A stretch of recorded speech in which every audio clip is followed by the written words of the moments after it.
In this video I will show you how to operate the Canon Canonet QL17 GIII camera, the poor man's Leica. It has been manufactured between 1972 and 1982.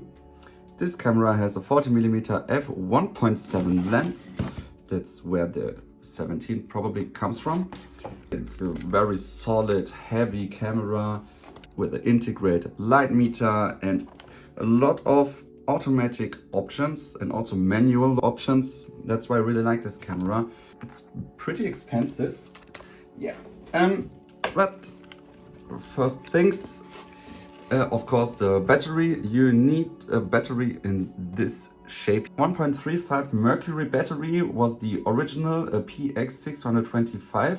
They're discontinued, but you can use other batteries. You have to do some research. This one is a pretty similar battery, but it has a slightly different voltage, so you have to adjust the ISO setting here a little bit, but it works. It works, of course. So take this battery. I have a link. They're called wine cells. I have a link to buy them in my description, so check that out. So that's it. And to check the battery, there's like a battery check button, and now you can see it. The light here lights up, so our battery is working. The second thing we have to do, of course, is our film. And to open up the film chamber, just lift the rewind knob up, and you see this pops up. And please have a look at the light seals. These are newly made by me. You can see it's light tight here, this area, that no light comes on the film from outside, and also not the crumbly light seal foam doesn't go onto our film, which is important too. So to insert your film, of course, take your film. And this is the QL, the quick load system. At the beginning, just look at this is inside here. Yeah, at the beginning I wasn't really sure, is this working or isn't it? But it's really simple. It's a really good system. I don't know why they discontinued it. You just put your film here like this, and then you can just close it and advance the film. Take some pictures until you have like a 0 here. That means that no light has come onto the film for the next picture, and you see like the rewind knob is also moving. That means the film goes from here to here. So we did everything right.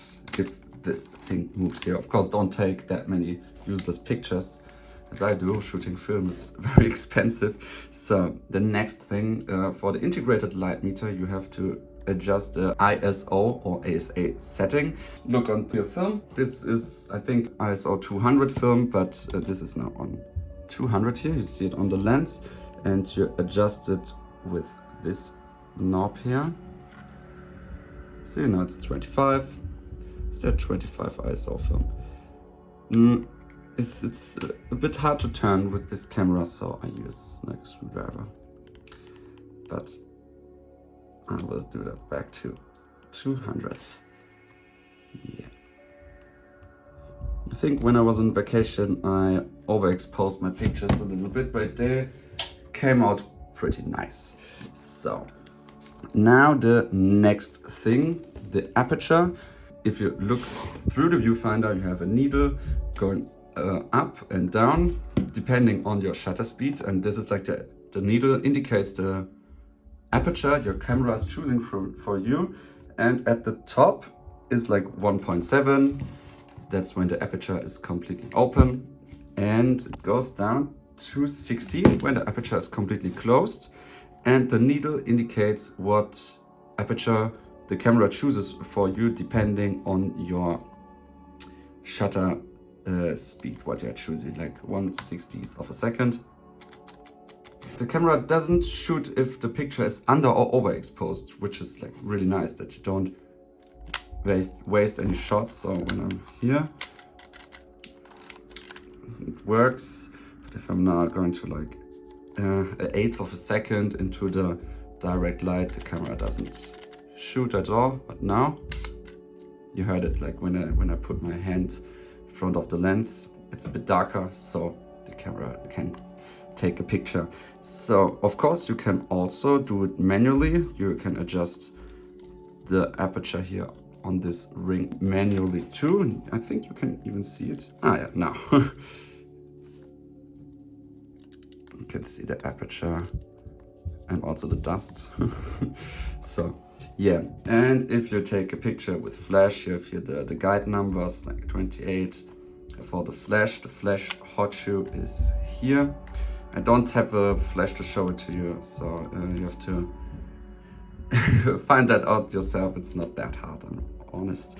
Focusing is done here with this thing here. Here's the distance, and it's a normal rangefinder camera, so you have like two squares, and when the object you want to focus on is aligned in the two squares, when you move this, you can like estimate the distance from your object you want to focus on, and then you just take a picture. Oh, that was the self timer. I wanted to show that in a second. So to use the self timer, advanced film, just pull this a little bit outside. Here's the self timer. Press the shutter release. This one is a bit stuck because it's not getting used that much, but it works. You heard it.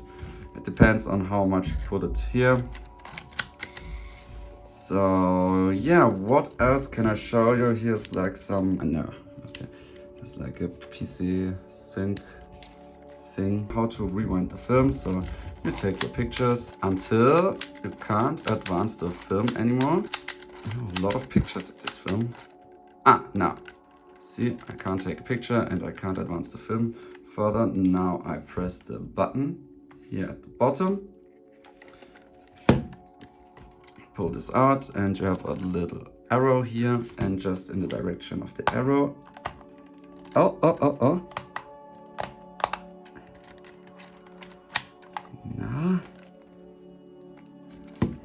Now it's working. And you wind the film back into the canister.